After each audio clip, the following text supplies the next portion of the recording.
Gracias a todos, de verdad estamos muy contentos y entusiasmados por llevar a cabo este evento, sobre todo por la situación que impera actualmente en el país y que sin lugar a dudas a todos nosotros nos ha hecho hacer un alto en el camino y tenemos que replantearnos para seguir apoyando a nuestros asociados y a nuestros clientes. Sin más preámbulo, quiero primero agradecer a Gerardo Sánchez, presidente de AMIG, la participación y el apoyo para poder llevar a cabo este webinar, igual a José Antonio Espinosa, el presidente del Comité Jurídico de AMIG, y a todos los miembros del Comité Jurídico que hoy nos van a hacer el favor de apoyarnos. A Mario Carrillo, que es el director general de AMIG también, muchísimas gracias por el apoyo. Y sin más, quiero presentar a Adrián Gazdem, que es nuestro presidente del Comité de Fianzas, quien nos hará favor de dar seguimiento a toda la presentación y hará la introducción propiamente ya al webinar. Solo quiero platicar un poco rápidamente en dos líneas quién es Adrián Gazdem.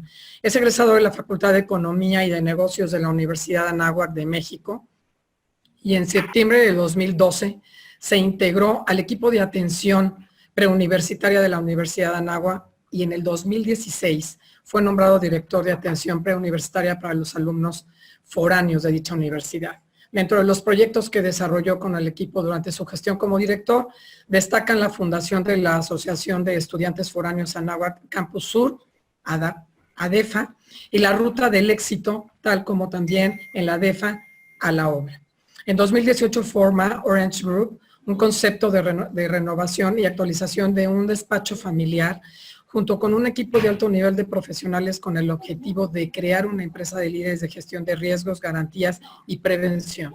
De igual manera, funda un grupo empresarial integrado por 6 esquemas de negocio que cubren distintas áreas de oportunidad en el mercado actual. Actualmente, Adrián participa activamente en diferentes asociaciones con fines sociales como Proyecto Bula, Ayúdate a Dar, Construyendo, Brigada Orange y el nuevo grupo de voluntariado Orange Believe. Actualmente es nuestro nuevo presidente del Comité de Fianzas, a quien le doy la más cordial bienvenida. Muchas gracias. Bueno, hola a todos. Muy buenos días. Espero que me escuchen bien. Muchas gracias, Miriam, por tus palabras.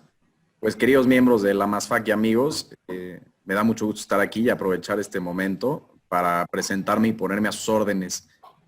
Durante este nuevo periodo aquí, pues estaré para apoyar a todos ustedes, para trabajar por ustedes, por un mejor AMASFAC y pues para potenciar la importancia del sector afianzador dentro de nuestra asociación. Tal como se comentó, pues estamos viviendo una situación complicada con el tema de la pandemia y esto nos saca por completo de nuestra zona de confort, nos mueve el tapete y nos hace adaptarnos a nuevas situaciones que pueden convertirse en oportunidades si las sabemos aprovechar. El objetivo del evento de hoy es que todos podamos aumentar nuestro conocimiento y que en manos de expertos podamos ver cuál es el impacto legal para las fianzas en México y pues que podamos adoptar una posición constructiva de esto, ¿no? Para ello contaremos con el apoyo de dos excelentes expositores. Por un lado, el licenciado José Arturo Salazar Mendoza, quien es licenciado en Derecho por la Facultad de Estudios Superiores Zacatlán de la Universidad Nacional Autónoma de México. Tiene 11 años de experiencia en el sector afianzador, particularmente en la atención de reclamaciones y litigio.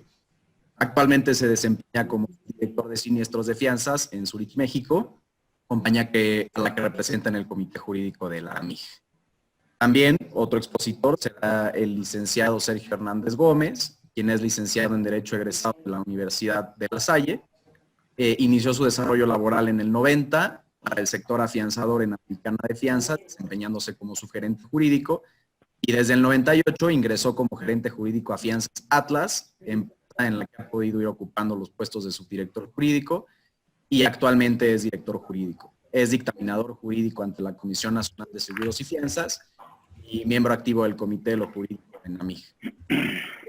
También nos acompaña en el panel de preguntas y respuestas la licenciada Lilia Castillo Telles, subdirectora jurídica en Sofimex, el licenciado Gabriel Rivera Jiménez, abogado contencioso en Sofimex, el licenciado Salvador Pompe Padilla, abogado en Campero y Monroy, y el licenciado José Antonio Espinosa, director general de la PAM de reclamos de fianzas de Chof. Como contaremos con el apoyo del licenciado Mario Carrillo López, director general de AMIG, el licenciado Daniel Chaires Cárdenas, gerente jurídico de AMIG. Y bueno, también quiero dar un agradecimiento especial a todos los que han hecho que este evento sea posible, como al actuario Gerardo Sánchez, presidente de AMIG, director general de Fianzas y Pensiones Atlas, presidente de AMASFAC, a Alejandro Sobera, a Miriam Casís, vicepresidente de Personas Móviles. Bueno, ahorita ya. Ya no escuchamos.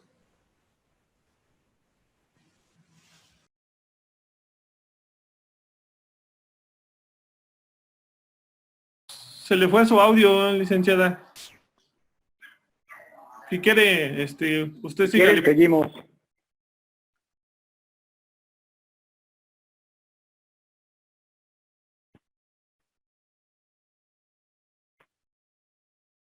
Gerardo, si quieres continuar. Bueno, pues muy buenos días. Espero que todos ustedes pues se encuentren debidamente resguardados en sus casas, con salud, en compañía de sus familias. En nombre de AMIG quisiera agradecer a MASFAC, a Alejandro, a Miriam, Adrián, por la oportunidad para organizar esta videoconferencia sobre el impacto legal que está generando ya el famoso COVID-19 en nuestro sector. Estamos viviendo una situación insólita, como de guerra, en la que no podemos ni salir. Y bueno, pienso que es especialmente en estas épocas difíciles que nos están tocando vivir, en las que instituciones y agentes debemos apoyar más, dar soporte, asesoría a nuestros clientes buscando la continuidad de sus negocios. Es importante recordar que el sector finanzas, como parte del sector financiero, somos un sector fundamental de la economía y en concordancia a lo establecido en el acuerdo publicado por el gobierno, pues para atender la emergencia sanitaria, tenemos incluso la obligación de seguir operando, apoyando a nuestro querido México. Y bueno, con esa idea es que se organizó este evento para darles a todos ustedes precisamente mayores elementos para que puedan asesorar a nuestros mutuos clientes buscando que nos podamos recuperar de esta crisis lo mejor posible. Debemos entender que estos sucesos nos están afectando a todos, fiados, beneficiarios e intermediarios por igual, por lo que pensamos que juntos, de buena fe, unidos, debemos encontrar pues, las mejores opciones para salir todos adelante y fortalecidos de esta crisis. Gracias por conectarse. Creo que hay 520 personas conectadas.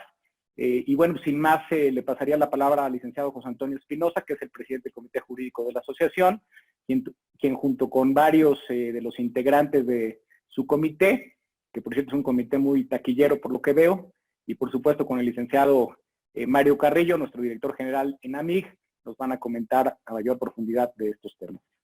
Muchas gracias. Muchas gracias, Gerardo. Gracias a todos por estar aquí. Este comité jurídico, bueno, el Consejo Directivo de la AMIG le pide al comité jurídico la elaboración de trípticos o una charla sobre los efectos que puede tener la pandemia en los contratos que garantizamos, ¿no? El comité se reúne, designa un subcomité, que es el que viene a presentar ese trabajo, y tenemos dos temas muy importantes que tratar con ustedes: fuerza mayor y teoría de la imprevisión. La exposición está a cargo de Jorge Arturo Salazar y de Sergio Hernández, en este caso, y va a haber un panel de preguntas y respuestas, que va a ser lo más interesante de la plática, porque ahí nos pueden decir todo lo que ustedes quieran. Y ese panel está integrado, aparte de Jorge Arturo Salazar, que viene de Zurich, o de Sergio Hernández, que viene de Atlas, con nuestros compañeros de Sofimex y de Acerta Insurgentes. Entonces, sin más preámbulo, pues damos inicio a esta sesión. Nos vemos en el panel de preguntas y respuestas. Gracias por estar aquí. Adelante, Arturo. Creo que tu micrófono está en mute. Perdón, Arturo. Muchas gracias. Buenos días a todos. No sé si me van a apoyar con la presentación.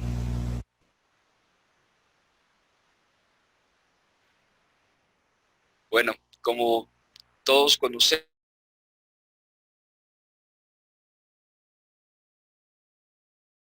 Arturo, tu micrófono creo que no está abierto.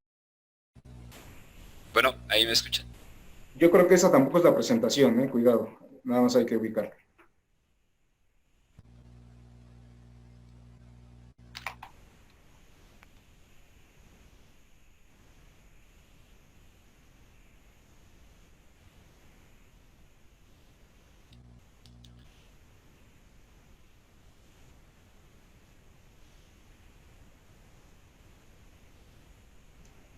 No sé si tengan ubicada la presentación o si yo se las pueda, no la pueda transmitir. Exacto, lo podemos compartir ahí. Ya la mandé, sí, o si tú la puedes, si no yo la abro y yo la comparto. Ok. Bueno, como comentaba el licenciado Espinosa, pues el objetivo de la charla es dar algunos aspectos generales, un marco teórico de las consecuencias que pueden tener en los contratos, pues la existencia de una emergencia sanitaria como la que estamos atravesando el día de hoy. Existen diversos factores y diversos eventos que pueden afectar el cumplimiento de las obligaciones.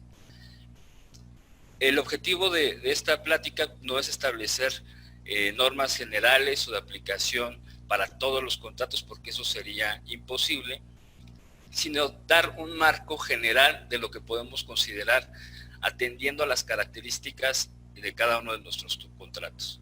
Mira, ¿me ayudas a pasar 2 slides, por favor?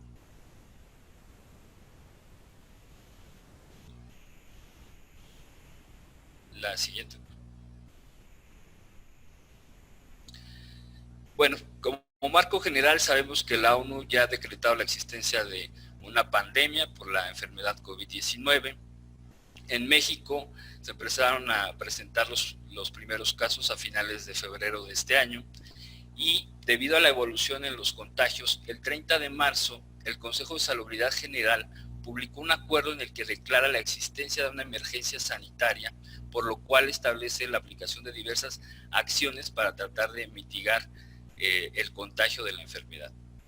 El 31 de marzo se publican en el Diario Oficial de la Federación estas medidas, entre las que destacan la imposición de una suspensión a todas aquellas actividades consideradas como no esenciales. Si bien no se establece en dicho acuerdo específicamente qué se tiene que entender como actividades no esenciales, se señalaron aquellas actividades que sí serían esenciales, como pueden ser aquellas actividades necesarias para el manejo de la enfermedad, como puede ser atención hospitalaria y atención médica, temas de seguridad pública, como ya lo comentaba Sergio, servicios financieros, venta de energéticos, la industria alimenticia, telecomunicaciones, los programas sociales del gobierno y la conservación y mantenimiento de la infraestructura. Todo aquello que no esté dentro de estas actividades denominadas como esenciales se puede entender como no esencial. Esto evidentemente trae consecuencias sobre todas nuestras obligaciones contractuales. ¿Me ayudas, Miriam, por favor? Un slide abajo.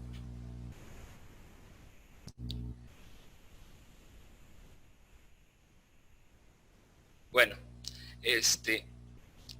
como les comentaba, existe la declaratoria de emergencia y podemos tener 2 escenarios. El primer escenario consiste en que no podamos cumplir con nuestras obligaciones, que debido a estas medidas estemos imposibilitados totalmente al cumplimiento.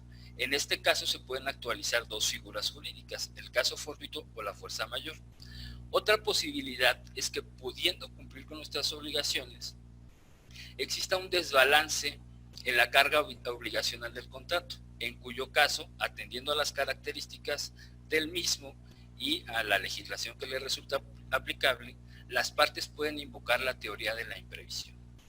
Por mi parte les voy a hablar acerca del caso fortuito y fuerza mayor. ¿Me ayudan con la siguiente, por favor?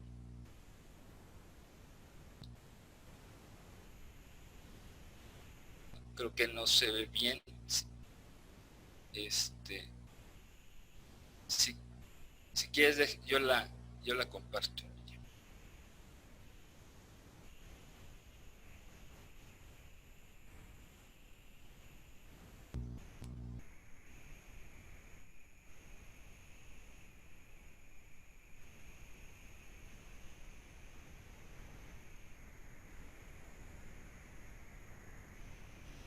Ok, ¿cómo podemos definir el caso fortuito y a la fuerza mayor? En términos generales, la teoría y algunos criterios judiciales nos dicen que es aquel acontecimiento imprevisible e insuperable que imposibilita el cumplimiento de una obligación. También la teoría y la jurisprudencia hacen una diferenciación entre el caso fortuito y la fuerza mayor, atendiendo al origen de este. Se dice que existe caso fortuito cuando el evento ocurre a consecuencia de un hecho de la naturaleza, como en este caso sería la enfermedad, o que estamos en presencia de fuerza mayor cuando el evento deviene de un acto del hombre, como en este caso lo sería el acto de autoridad propiamente, siendo el acuerdo emitido por el Consejo de Salubridad General. Para poner un ejemplo, para que lo podamos entender más claramente, supongamos que aún viviera el maestro Diego Rivera y hace un mes él y yo acordamos que para adornar la instancia en mi casa elaborara un mural. Y desafortunadamente, supongamos que el maestro adquiere la enfermedad de COVID-19, es hospitalizado y por lo tanto se ve imposibilitado a cumplir con la obligación.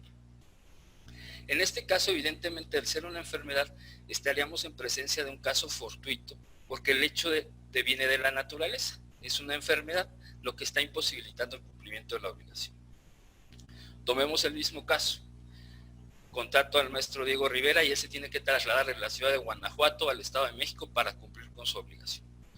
Pero el gobierno de Guanajuato determina emitir un decreto por medio del cual se ordena que las personas mayores de 60 años no pueden salir de sus casas. Aquí estaríamos ante un evidente acto del hombre que impediría que Diego Rivera viniera al Estado de México a cumplir con su obligación. Este es un acto de autoridad que le ordena no salir de su casa y que por lo tanto le impediría cumplir con la obligación que había adquirido conmigo. ¿Cuál es la consecuencia de que se actualice el caso fortuito o la fuerza mayor? En términos generales se puede decir que exime al obligado del cumplimiento de sus obligaciones y lo exime también de las consecuencias de dicho incumplimiento, como podría ser la aplicación de penas convencionales o daños y perjuicios. ¿Cuáles son las características del caso fortuito o la fuerza mayor? En primer lugar, debemos decir que debe ser exterior, esto es que debe ser ajeno a la voluntad de las partes. En segundo lugar, debe ser insuperable o irresistible. Esto quiere decir que no debe de haber manera de haberlo evitado. Las partes no lo pudieron evitar.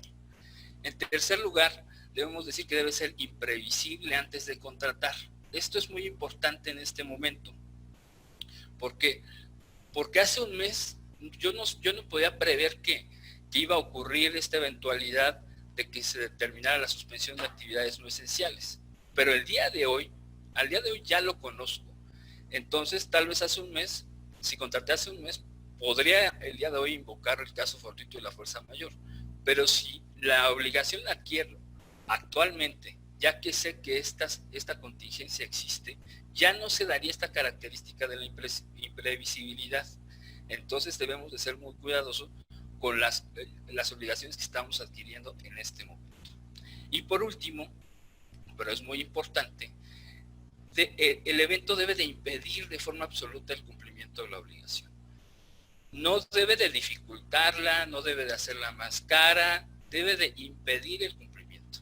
Porque, como veremos más adelante, si debido a esta declaratoria de emergencia o a la propia enfermedad nos vemos dificultados a cumplir la obligación, pero la podemos cumplir, no estaríamos ante un evento de caso fortuito o fuerza mayor. ¿Qué hacer? Bueno, como les comentaba al principio, no podemos dar una receta, no hay una regla general de qué se debe de hacer en estos casos, porque cada circunstancia es particular y es distinta, pero aquí dejamos algunas ideas de lo que podríamos aplicar en caso de que se actualicen las características de caso fortuito o fuerza mayor.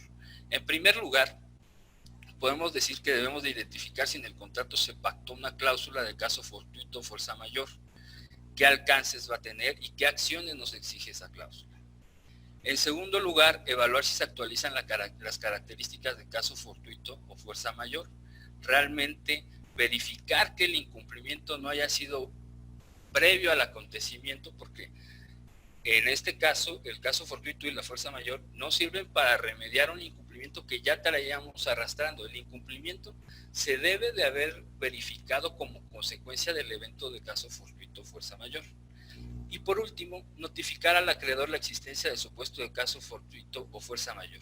En este caso, debemos de ser muy claros en que, atendiendo a nuestro contrato, deberemos de seguir la forma y los tiempos que se hayan pactado si es que nuestro contrato tiene una cláusula que considere este proceso, y de lo contrario, pues irnos a las reglas generales establecidas en la ley aplicable al caso particular. Ya verifiqué y se actualizó efectivamente el caso fortuito o la fuerza mayor para mi contrato. ¿Qué va a pasar con el contrato? Bueno, pues hay dos posibilidades. Una es que se suspenda la ejecución del contrato hasta en tanto superemos esta fase de emergencia y se supere propiamente la orden que suspende las actividades no esenciales. O bien, si tuviéramos alguna certeza del tiempo que va a durar esta condición, pues establecer un convenio de prórroga al contrato, en el cual, tomando en consideración el tiempo que vaya a durar la suspensión de la ejecución, podamos establecer una nueva fecha de terminación de contrato. Como les digo, y quiero ser muy enfático, esto tenderá siempre a lo que hayamos pactado en el contrato y a lo que se establezca en la ley aplicable. Por ejemplo, tratándose de obra pública, el reglamento de la Ley de Obras Federal establece que cuando se actualice un caso de fortuito o fuerza mayor, los contratantes tendrán que elaborar un convenio que reconozca el plazo en el que se haya suspendido la obra con motivo del caso fortuito, y se reprogramará la terminación del contrato. Incluso llega el reglamento a normar cuáles son los tipos de gastos que se van a reconocer durante esa suspensión. En términos generales, son veladores, personal de conservación o vigilancia, personal administrativo que sea indispensable que esté trabajando durante la suspensión, y la mano de obra que haya permanecido en el sitio de obra a pesar de que no se haya podido ejecutar. Este es un ejemplo, pero insisto, siempre deberemos de atender a lo que se diga en nuestro contrato y a lo que hayamos pactado o a lo que esté establecido en la ley. A continuación le cedo la palabra al licenciado Sergio Hernández, que nos va a hablar acerca de la teoría de la imprevisión.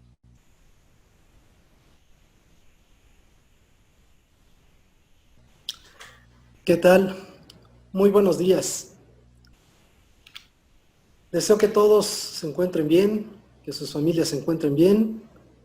Quiero agradecer a todos y cada una de las personas que están conectadas a esta exposición. Principalmente agradecer a las dos asociaciones, tanto a MASFAC como a MIG, por permitirme ser parte de esta exposición. Este día tengo la oportunidad de platicar con ustedes y exponer un tema que, al igual que los expuestos hace unos minutos por el licenciado José Arturo Salazar, efectuados obviamente en forma magistral, cobran importancia, y este tema en particular tiene mucho que ver con la contingencia sanitaria por el COVID-19 y el equilibrio contractual según la teoría de la imprevisión. Podemos partir la plática señalando que los efectos del COVID-19 en la industria y en los negocios de México, ya no nos vayamos más a la cuestión mundial, han impactado de manera especial precisamente la celebración de los contratos. Y es necesario analizar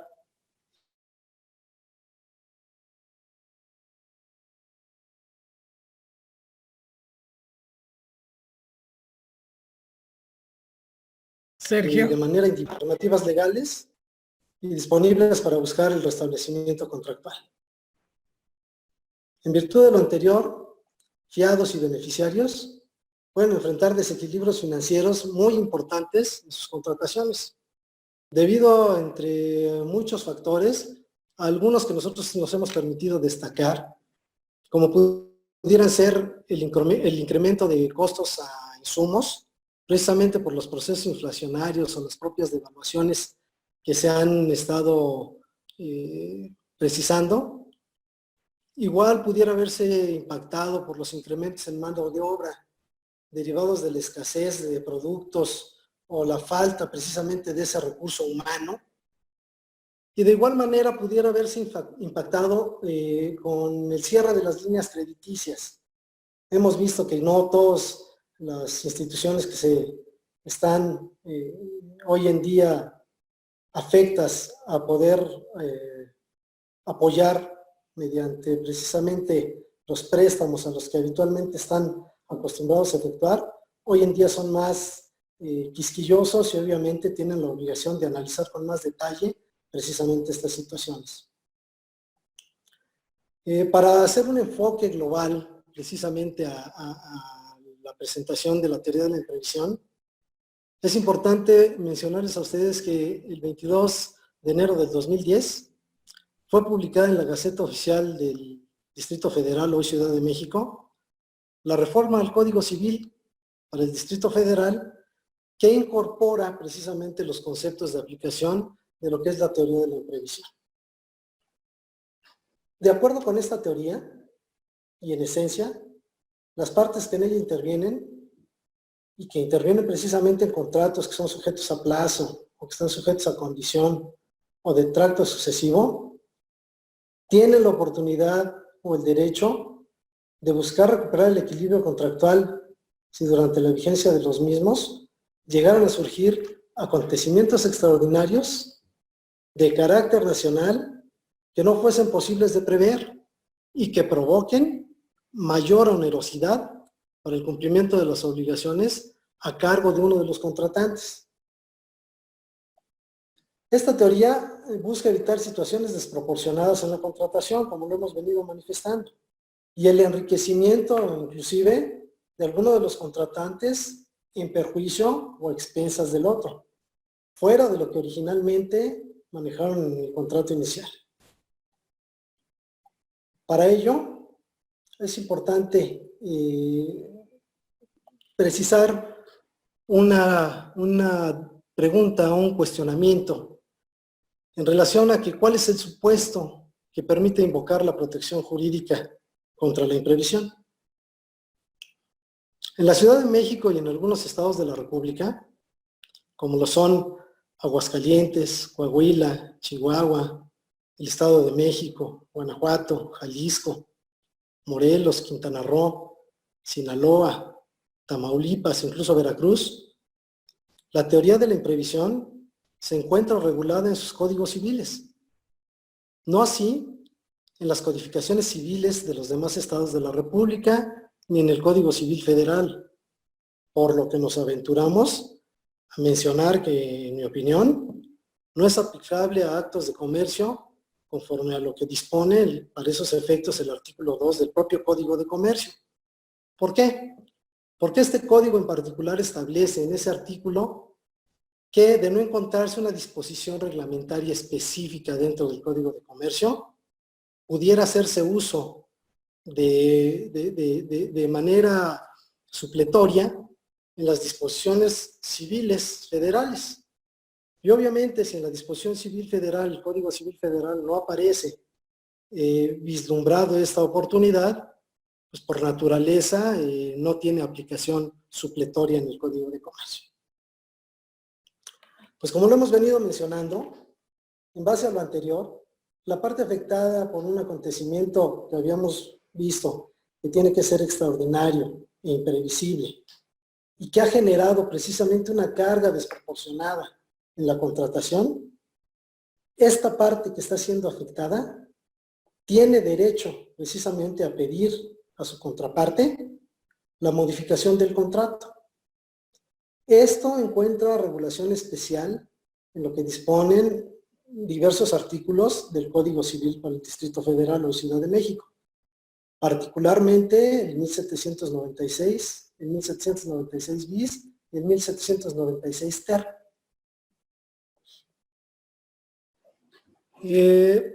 Por eso mismo, la parte afectada, como lo hemos venido manifestando, tiene la oportunidad de acudir, ya sea en la vía extrajudicial, a solicitar precisamente a la parte que está viéndose favorecida con esa desproporción, para que se lleven a cabo los ajustes y las cargas necesarias para buscar ese equilibrio en lo originalmente pactado. En términos generales, el artículo 1796 hace especial mención a lo que en el mundo del derecho nosotros llamamos como la pacta sunt servanda, que no es otra cosa más que la traducción de que si pacto, cumplo. La naturaleza propia de los contratos tiene esa premisa, tiene la necesidad precisamente de hacerse obligatorio y de ser cumplido por las partes. Ese es su fin, esa es su naturaleza.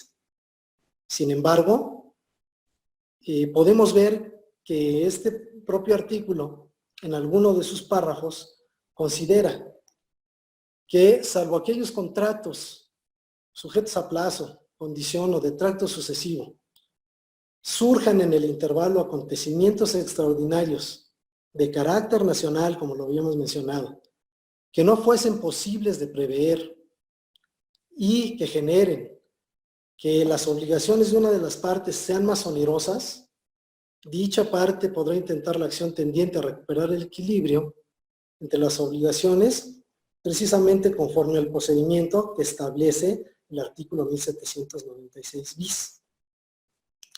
Y este menciona precisamente que, atento a lo que dispone el artículo que precede, y en el supuesto precisamente de ese segundo párrafo, se tiene derecho a pedir la modificación del contrato. Esa solicitud debe efectuarse dentro de los 30 días siguientes a que se dieron los acontecimientos extraordinarios y debe indicar los motivos sobre los cuales está fundada. No basta nada más que sea una situación que libre y espontáneamente genere la persona que se siente afectada. Tiene que ser justificada, tiene que ser fundada y obviamente tiene que ver con actos y cumplimientos de obligaciones que se suscitan a partir precisamente de la entrada de esta situación extraordinaria y de carácter nacional.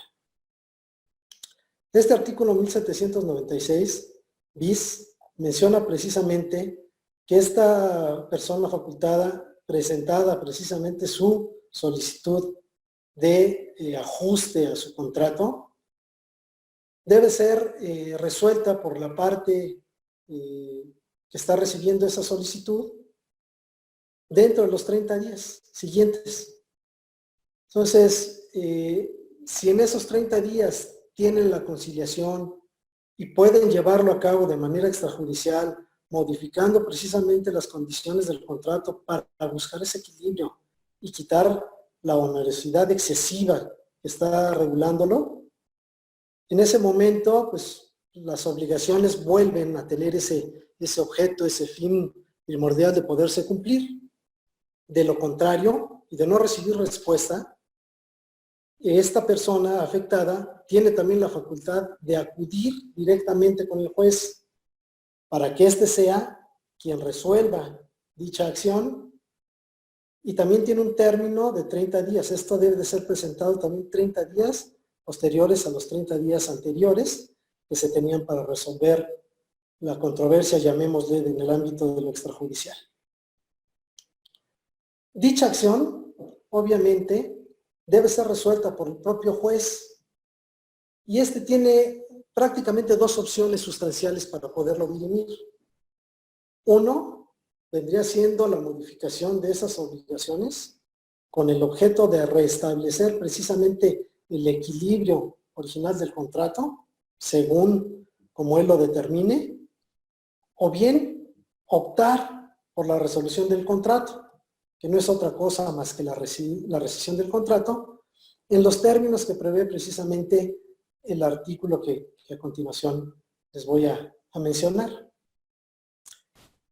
Creo que hasta ahora, de lo comentado, podemos advertir que la revisión del contrato busca, ante todo, reducir de manera desproporcional y buscar de manera equitativa las prestaciones que se han vuelto desproporcionadas por circunstancias ajenas a las partes, como lo podrían ser, por ejemplo, como lo hemos visto, es a lo mejor alguna devaluación, alguna cuestión inflacionaria, una falta de recurso humano, o incluso llegar hasta situaciones como terremotos, sequías, pandemias, que ya anteriormente trató el licenciado Salazar. Pues dando continuidad a lo que comentábamos del artículo 1796 ter, es importante destacar que este artículo prevé los efectos de esa modificación equitativa que se pretende o la rescisión del contrato. Y menciona que la rescisión del contrato, obviamente, y esa modificación no aplicarán a las prestaciones realizadas con anterioridad a que surgiera el acontecimiento extraordinario e imprevisible. O sea, no se pueden considerar obligaciones que ya habían sido o debían de haber sido cumplidas antes de que existiera la entrada en vigor de este acontecimiento extraordinario. Entonces, por ello tampoco procederá a la rescisión si el perjudicado se estuviera en mora o hubiera obrado dolosamente. Esas son características esenciales que está resaltando y está destacando precisamente este artículo 1796 ter, para que no exista una actuación también dolosa por parte de quien lo solicita, a sabiendas de que ya hay un incumplimiento y tiene la oportunidad de intentar promover esta situación. En base a ello, es conveniente que las partes contratantes, ya sea fiado o beneficiario en este caso, sean asesorados correctamente por sus abogados, siendo factor fundamental el análisis específico de cada una de las obligaciones contractuales, obviamente a la luz de su propia naturaleza. Cada uno es especial. No podemos generalizar tampoco respecto a las obligaciones que tuvieran que ser satisfechas y la forma de cómo deben de ser solicitadas, porque definitivamente tiene que ver cada uno de los contratos y cada una de las obligaciones que se están garantizando. Por lo tanto, considero, salvo su mejor opinión, que la buena aplicación de las reglas contra la imprevisión dependerá mucho del grado evolutivo de nuestra cultura ética y jurídica, tanto en el papel que definitivamente desempeñan los contratantes, nuestros fiados y nuestros beneficiarios, obviamente las que tenemos nosotros como institución garante, y dependerá mucho también del criterio de los jueces y los propios litigantes. Por ello, vemos especial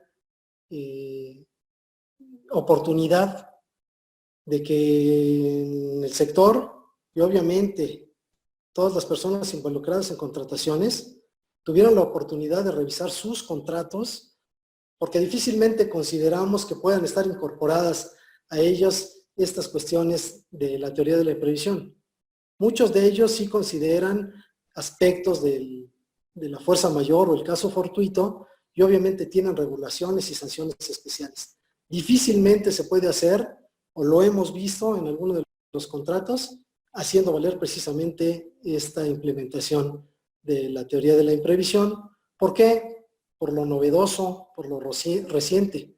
Porque si bien es cierto, tienen doctrina que data inclusive desde el derecho romano, pasando por el derecho medieval y algunas otras consideraciones, no es hasta 2010 que les comentaba con la publicación de las modificaciones a los artículos del Código Civil en la propia Gaceta del Gobierno de la Ciudad de México, que empiezan a tener mayor auge y mayor implementación y aplicación precisamente en las normativas que rigen nuestra vida como sociedad. Pues espero que mi explicación haya sido clara y sigo a sus órdenes para cualquier comentario. Quiero agradecer a todos por su atención y su valioso tiempo. Muchas gracias, Sergio. Muchas gracias. Pues es un gusto. Si quieres pasamos a la que sigue, por favor, Arturo. La última lámina. Bueno, en principio, en lo que se pone esta última lámina, pues sumarnos en principio al agradecimiento también a todo el gran equipo de AMASFAC. Desde luego, Alejandro, muchas gracias por la oportunidad que nos das de compartir aquí un poco con todos los integrantes, toda la familia, la gran familia de la industria afianzadora, todos los que estamos involucrados o formamos parte del sector. Miriam, pues nuestro agradecimiento también, siempre has estado ahí al frente impulsando a nuestro sector, muchas gracias. Muchas gracias a todo el equipo de AMASFAC. A Adrián, pues una felicitación por asumir este cargo, este compromiso también para impulsar todo el tema de lo que son las garantías en esta etapa. Le tocó un momento difícil, ya se mencionaba que es inédito realmente todo lo que se está viviendo, todo lo que nos tocó vivir. Muchos de ustedes tienen una larga trayectoria, una larga experiencia en estos temas, en la vida y en la operación afianzadora. Es más, muchos de ustedes ya estaban vendiendo fianzas antes de que algunos de nosotros naciéramos. Yo había platicado precisamente con una persona de mucha experiencia respecto de estos sucesos y nos decía que no había precedente en una situación como la que estamos viviendo. No había un precedente, tal vez en los años 90 se sufrió algo así, en los 80s algún ajuste, pero nunca como en este tiempo nos había tocado vivir a todos nosotros. Con este tipo de declaratorias, las que ya mencionaba Arturo en su momento, que hubo unas series de declaratorias que empezaron a generar muchas inquietudes para todos nosotros, sobre todo en el mundo contractual. Todavía la última publicación pues fue el 21 de abril, en donde extienden esa declaratoria de emergencia y la ligan directamente, como ya ubicamos, al caso de fuerza mayor. Entonces, todos estos efectos, desde luego, ya lo comentaron los compañeros, van a traer efectos, eso ya lo ubicamos, van a traer efectos en materia contractual, todos lo estamos ubicando. Entonces, ¿cómo podemos circunscribir todos estos aspectos que hemos visto? ¿Qué es lo que queremos que se lleven ustedes, más allá de llegar ahorita al tema de las preguntas y respuestas? Lo primero que tendríamos que considerar es ubicar, o se vuelve prioritario revisar en sí las condiciones de los contratos. Porque atendiendo a cada contrato, pues vamos a poder distinguir quiénes son las partes, si se trata de un contrato público, si se trata de un contrato privado, porque cada uno de estos va a tener la aplicación de su norma o de la ley específica.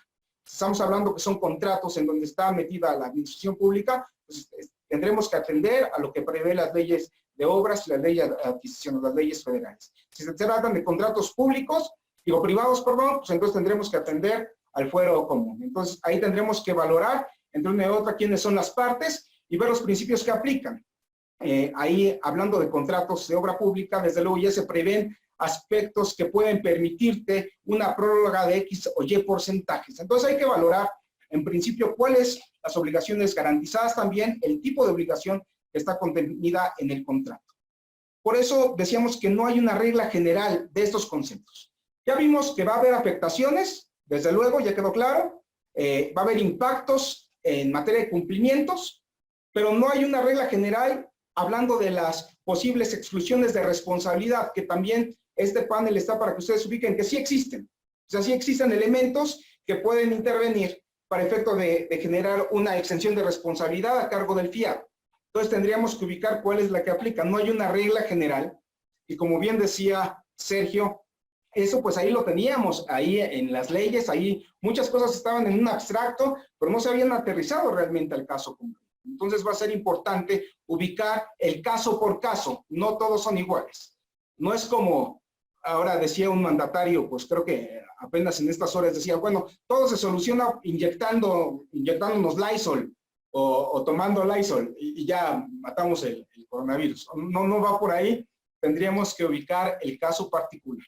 Y ya ubicando el caso particular y revisando sus contratos, tendremos que ubicar si está previsto o no está previsto alguna de estas figuras, ya sea el caso fortuito, la fuerza mayor, o bien si se provocó un desequilibrio en las prestaciones económicas. De ser así, pues podría aplicar ahí el tema de la teoría de la imprevisión, y si no, pues cada quien podría tomar en cuenta ese principio del caso fortuito o fuerza mayor. En este sentido, tendremos que ir ubicando también entonces las consecuencias dentro de tu gran marco contractual y de lo que hoy por hoy se está viviendo. ¿Cuáles son los hechos? ¿Cuáles son las consecuencias que se está buscando? Y siempre lo que hemos estado por lo que nos hemos estado pronunciando es que siempre sería adecuado buscar una etapa de conciliación para tratar de mitigar los efectos y que puedan llegar ahí a reclamaciones que pudieran evitarse.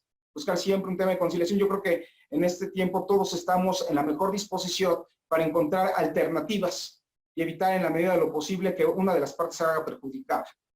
Siempre buscar ese ajuste equitativo, establecer el equilibrio entre las cargas y finalmente las instituciones que forman parte de la asociación pues cuentan con las personas, con el equipo adecuado para que les puedan dar alguna orientación al respecto. Tratándose del caso en particular, cada abogado tendrá o cada personal ahí de las instituciones les podrá orientar para ubicar el caso concreto, ahí el detalle, la situación circunstancial que afecta a un contrato.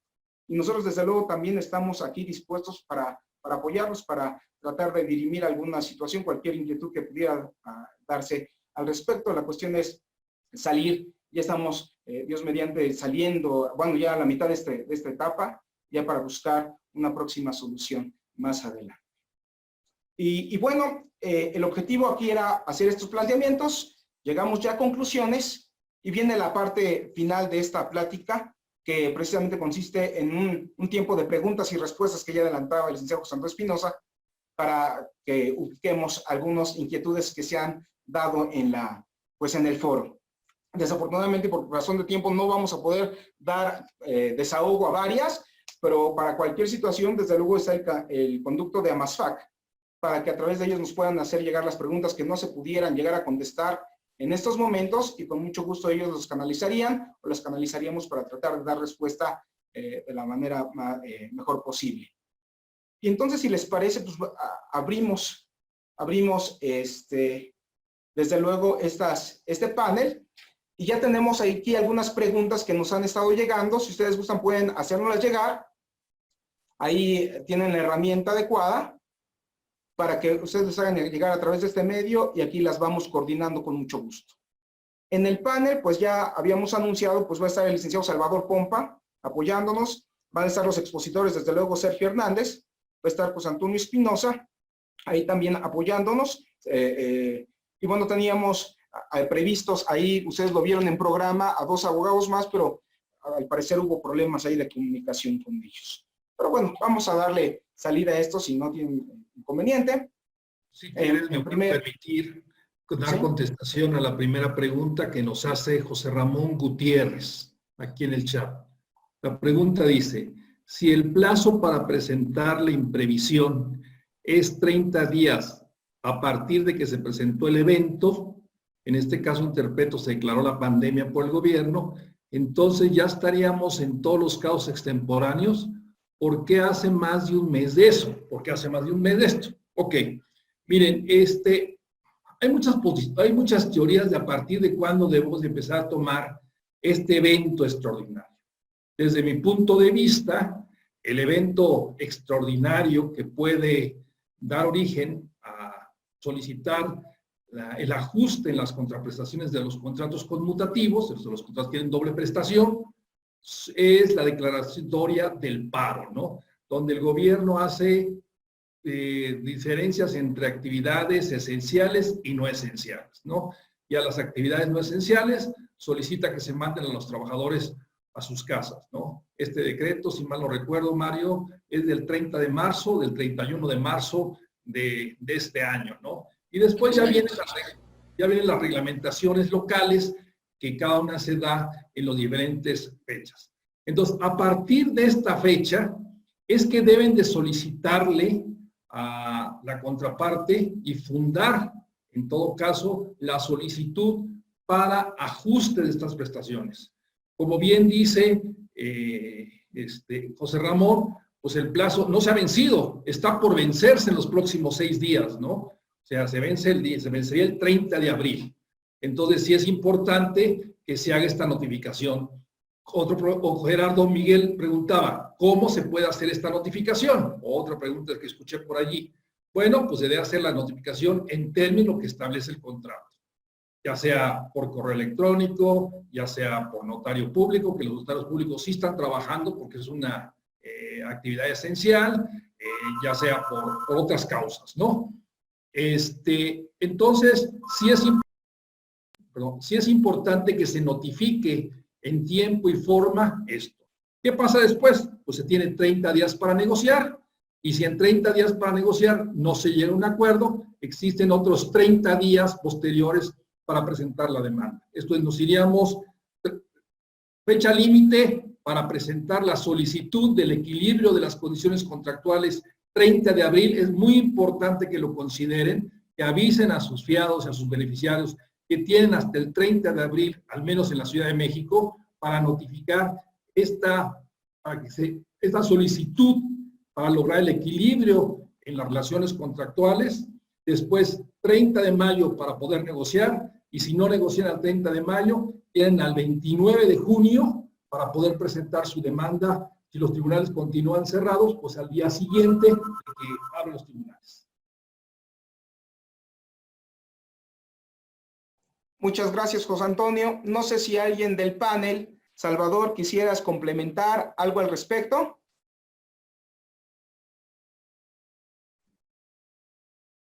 Hay que abrir tu micrófono, Salvador. Hay que abrir tu micrófono. Bueno. Sí, gracias, Salvador. Adelante. ¿Se escucha? Bueno, quiero ahondar y empezar a profundizar un poco en las preguntas. Lo primero es que somos un sector muy importante, somos un sector esencial para el país, y esto hay que ponderarlo. Hay actividades que no son esenciales en criterio de la autoridad, nosotros sí, esto hay que valorarlo y tenemos que perseverar para conservar el equilibrio de los contratos. Y voy a referirme un poco a la imprevisión en el sentido de que una vez perfeccionado el contrato, por disposición de ley, no solamente obliga a lo que se pactó, sino a las consecuencias que son naturales a ese contrato, a la buena fe, al uso y a la ley. Esto nos abre un camino para negociar y buscar prestaciones equitativas. Es una cláusula natural en todo contrato. Y tenemos la declaratoria del 31 de marzo, donde se suspenden actividades no esenciales. Esto lo debemos de asesorar al mercado para buscar una negociación y que las partes cumplan y obtengan lo que pactaron y no que venga una situación ruinosa porque una parte quiere sacar provecho. Esa es nuestra actividad. Entonces, dada la importancia del sector financiero y como parte de ellos, el trabajo que tenemos es enorme. Aquí sí tenemos que prever, asesorar que a futuro se pacten los contratos, cláusulas de imprevisión que está implícita en los contratos, cláusulas previendo la fuerza mayor. Y bueno, vinculando esto con las notificaciones, efectivamente está el correo electrónico, de acuerdo al Código de Comercio, es válido y lo importante es expresar el deseo de cumplimiento, no que se quiera dar por terminado el contrato, sino hay que prorrogar el plazo por una declaratoria de emergencia. Y desde luego se va a valorar en cada caso la necesidad de emitir endosos de prórroga.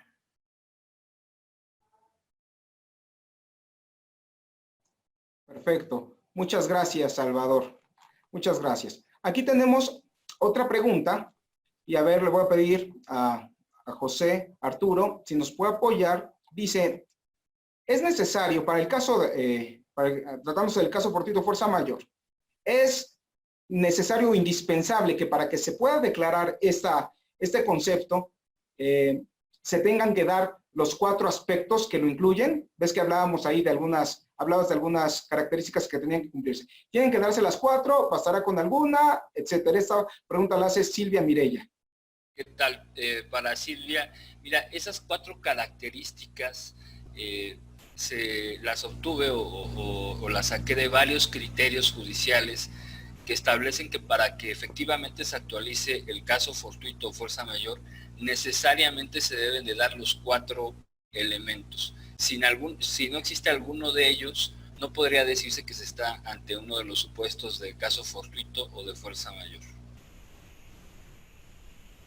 Muchas gracias, Arturo. Si quieren, tomamos otra pregunta. Si nos puedes apoyar en este caso, Sergio. Nos hablan mucho del tema de las micro, pequeñas y medianas empresas. Igual y ese no es un tema tan técnico legal, aunque desde luego sí hay algunos aspectos que pudieran reflejarse. Hay preocupación por estas, tratándose de los capitales, y la podemos encauzar desde el punto de vista legal, ante el riesgo que pudiera imperar desde el punto de vista legal, pues sus capitales, sus capacidades para hacer frente a las obligaciones respecto de las responsabilidades que hoy en día se tienen versus las que pudieran asumir. Desde el punto de vista legal, ¿qué puntos podríamos ubicar en esta cuestión? Tratándose de este gran contexto de pandemia que vivimos. Pues mira, es una pregunta muy interesante, muy compleja, porque efectivamente estos problemas de cargas desiguales que pudieran aparecer en los contratos tienen mucho que ver efectivamente, como lo hemos venido diciendo, con la particularidad de cada obligación. No podemos manejar un aspecto en forma generalizada, pero por lo que estamos viendo, efectivamente sí va a sufrirse algún menoscabo en alguno de los contratantes que va a generar un beneficio para el otro. Entonces, en la cuestión de los capitales y las cuestiones que pudieran generar una previsión por parte de las propias empresas, pues no lo veo claro. Realmente no tengo claro el qué pudiera hacerse. Lo único que se me ocurre es a lo mejor fortalecer esos capitales, fortalecer precisamente la forma en cómo se está contratando para buscar que en la medida de lo posible no se vayan a ver afectados con una situación de esta naturaleza, si no es que ya están siendo afectados. Muchas gracias, Sergio. Desde luego, toda esta situación genera una serie de incertidumbres y hay que tener mucho cuidado, yo creo, en el tema de la suscripción, que eso se ha vuelto toral. Siempre se ha manejado que la columna vertebral es una adecuada suscripción para todos los negocios. Y yo creo que eso toma mayor relevancia en el contexto que vivimos, porque bueno, pues pueden surgir varias improvisaciones de algunas empresas que pudieran generar algunas contingencias incluso para el momento de la suscripción. Yo creo que hay una recomendación, pues hay que cuidar mucho, porque también las características de cada institución o de cada empresa pueden cambiar con estas circunstancias. Bueno, Miriam, estamos en tiempo hasta ahorita. No sé, tú dinos si ubicamos alguna otra pregunta final o te cedemos la palabra. Yo creo que podemos una pregunta más. Hay muchas preguntas y como bien dices, Mario, vamos a tratar de recopilarlas para poder dar respuesta de manera oportuna a todos nuestros asociados, pero yo creo que vale la pena una más y cerramos si ustedes así lo consideran. Bueno, ¿puedo hacer un comentario? Adelante, Salvador, por favor. No hay que perder de vista que el Código Civil Federal, esto nos atañe porque nuestra materia, que es mercantil, es federal, prevé en el artículo 1857, que es la interpretación de los contratos, y esto nos abre una puerta enorme para negociar. ¿Por qué? Porque la ley dice, en la interpretación del contrato se debe de buscar que las partes tengan provechos y gravámenes recíprocos y no se debe de interpretar en el sentido de que el beneficio sea solamente para una y por consecuencia ruinosa para otra parte. Entonces, la ley nos da una pauta y es aquí donde la labor del asesor, del agente profesional, es acercarse confiado con beneficiario, con los obligados y decirles, tenemos que interpretar en el sentido de conservar la intención del contrato, la buena fe o buena intención del contrato, que era obtener provechos y gravámenes recíprocos. Esta pandemia es inusitada. Estamos en un lapso de tiempo donde no se puede cumplir. Tenemos que ver una prórroga a cada contrato, porque son muy específicos, y buscar que se cumpla con los compromisos. Esto es lo que quería aportar. Muchas gracias, Salvador. José Antonio, no sé si quisieras tomar una última pregunta de las que tenemos ahí. ¿Algún comentario final? Sí, yo quiero hacer un comentario porque aquí nos mandan algunas preguntas donde dicen que si las afianzadoras vamos a oponer la excepción de fuerza mayor, ¿no?